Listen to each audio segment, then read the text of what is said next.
Kaya binabahagi ko sa kanila.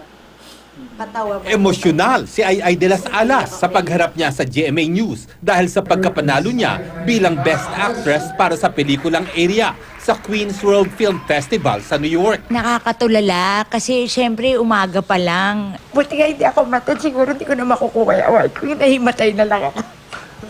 Nakakatawa. Kasi nanginginig yung katawan ko kanina na nalaman ko na ako yung Best Actress.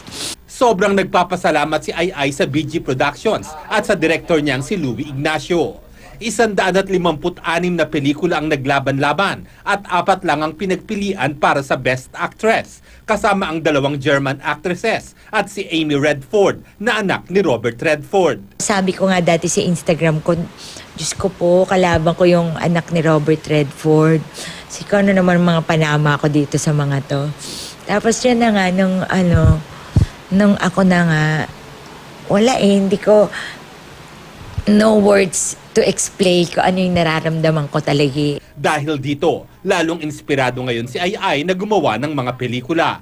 May nakalinya na nga raw siyang gagawin. Ito naman, ibang klaseng inanay naman ako dito. So, hindi ko naman to dream role, pero I think isa na naman to sa pinakmahirap na gagawin ko. Nagbabalot naman ngayon si Ai ng mga gamit niya sa bahay dahil lilipat na siya sa ipinagawa niyang bagong tahanan sa Quezon City. Ano ba yan? Refugee pa to si Ai. Ang dami kong kawan kasi palipat na kami ng bago naming house. Bigger in a way na mas mataas. Oo. Pero yung mas malaki yung lote dati. War Santiago, GMA News.